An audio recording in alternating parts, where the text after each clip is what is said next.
everybody, welcome back to AV Poetry. I have a new story for you today. It's a short little story, fresh off the press, fresh off these fingertips.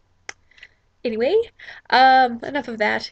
I'll just read it to you. It's called The Day Kenny Tibbins Spiked the Company Water Cooler. And yeah, like I said, I'll just read it to you because that's what I do here. And yeah, it goes like this. No one had really noticed right away.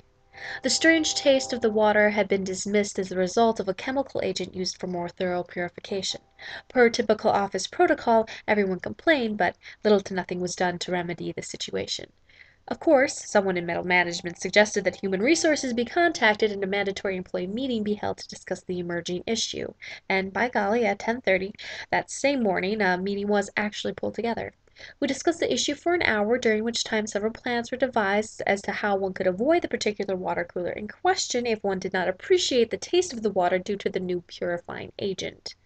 The most involved plan included climbing out the office window of our middle manager, Susan, jumping to the fire escape so as to avoid disturbing the crotchety accountants on the third floor, pulling ourselves through the window of the fourth floor foyer, and utilizing the water supply from the corner fountain that everyone had long since forgotten, including the janitorial staff, and had therefore been overtaken by mineral deposits.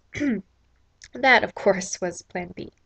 Plan A was to simply fill our flimsy paper cups with water from the bathroom sink.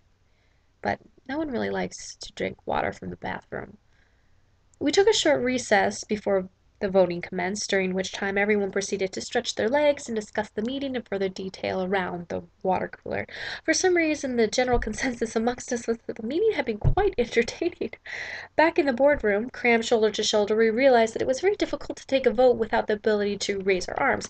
Someone had the bright idea of simply counting ourselves off. Those voting for Plan A would count up until everyone in favor had voted, then the same would follow for Plan B.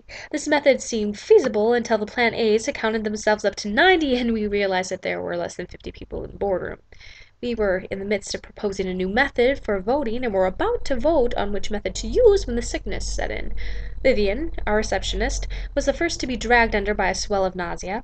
She had made a New Year's resolution to drink 10 glasses of water each day. Being early on in the New Year, she was still adhering very tightly to the resolution. By 11:45 she had managed to drink 5 very full glasses of water, and so we found ourselves staring at a sprawling display of Vivian's regurgitated breakfast. Suddenly, everyone was covering mouths and clutching stomachs as we made our way toward the blocked exits of the boardroom, but it was too late. The fuse had been lit.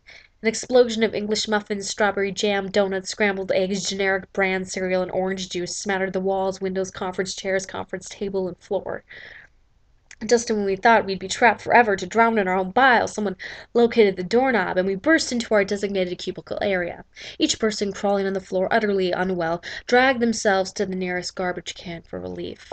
Susan, whose office was too far down the hall to be a viable dumping ground, found herself in the cubicle of Kenny Tibbins. Not seeing a garbage can in which to vomit, she opened the bottom desk drawer and proceeded to hurl her guts into the dark abyss.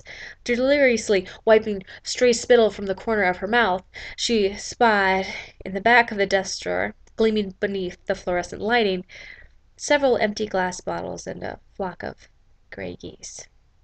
"Kenny," she muttered. "Kenny." She writhed from the corner of the cubicle. Sure, people turned and looked, but everyone just thought she was hallucinating. Meanwhile, in the unviable dumping ground that was Susan's office, Kenny kept himself busy probing the contents of Susan's file cabinets and mulling over the deliberate sloppiness of her payroll records, too busy to hear her.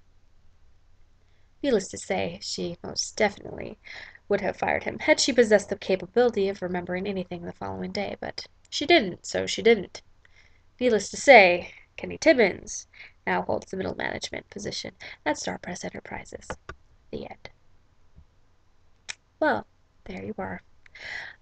So yeah, what a day for the people at Star Press Enterprises, those crazy goons. Yeah, don't get any ideas from the story, by the way. I don't want this coming back on me and saying, oh, well, AV Poetry, she spikes water coolers and stuff. I don't. Although some days I think it would be nice, but my office doesn't even have a water cooler. So, anyway, yeah, that's all I have for today. But until next time, take care and yeah, happy reading, writing, whatever you do. Happy living. I'll see you next time. Bye.